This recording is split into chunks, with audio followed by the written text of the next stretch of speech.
Eric Peterson with Arborist here. Today's weekly business tip, I'm going to give you 3 of the most crucial document types that you need to be doing to document all of your safety efforts. Now, the most common hang up that we hear from tree care owners on documenting safety efforts is just not knowing where to start.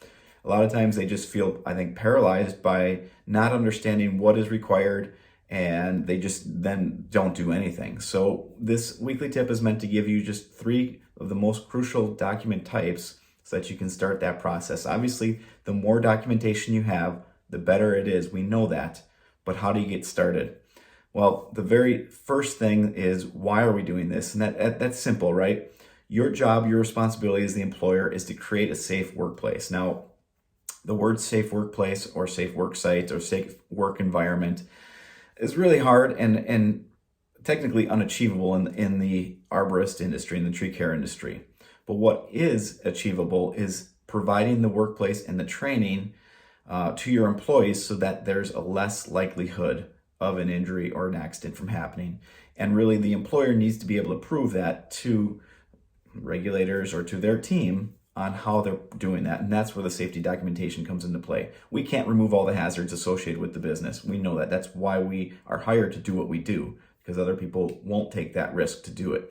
So you're not going to avoid of hazards, but you can minimize the risk by having a safety and training program and then documenting it. That's what this is all about. So in my opinion, I think we talked about this. There are 3 main document types, or I guess starting document types that you should have. The very first one is documentation or acknowledgement of receiving the written safety program. The written safety program, or your IIPP program, depending on what state you're in, is basically your set of safety rules. And in that safety document, there should be an acknowledgement page or a signature page where the employee signs off and says, yes, I've received this, I have been communicated, and we understand the policy in that. And that signature page then is the first key document that you want to have. And that goes right into the employee's file. It stays with the employee's file for eternity of their employment. You should keep employee files beyond that, just as an FYI. But regardless, that's the first thing, the written safety program acknowledgement or signature page. The second thing would be a list of the individual onboarding training or initial training that you did with each employee. Now, every safety program should have a list of what training topics are meant to go through on the initial new hire or onboarding.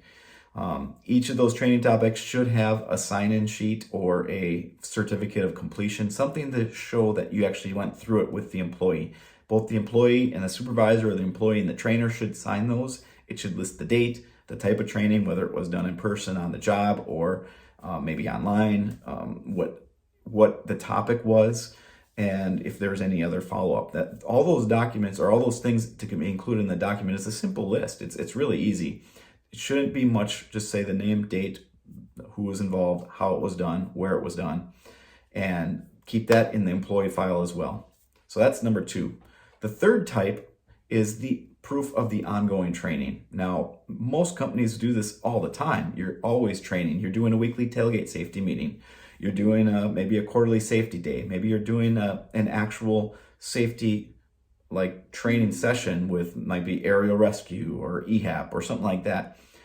Make sure you're taking the same information that you do for the initial onboarding, the signature pages or signatures, the name, the date, the topic, all those different things, but keep that as group training in a company training folder. It doesn't have to go in the individual employees folder, because you'll have 5, 10, who knows, 50 employees going through that same training at once.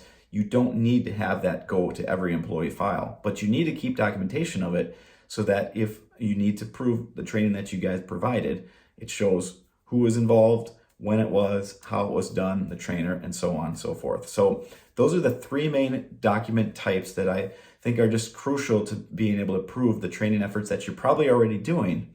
And unfortunately, you know the phrase, if it's not documented or not written down, it didn't happen. That's what regulators will look at. They'll want you to prove it. So starting with those 3 types should avoid any elimination, or should avoid your frustration or your paralysis of documenting your safety efforts. Certainly, if you're having issues or trouble with your safety culture, your safety program, you want help, or even if you just want to have a second look at your safety program to bolster it up or maybe make it even better than it already is, reach out to an arborist team member today. We have a great safety package through our Thrive program that will work with you one-on-one to improve wherever you're starting from on your safety efforts. So thanks for listening. And again, be safe out there. We'll talk to you soon.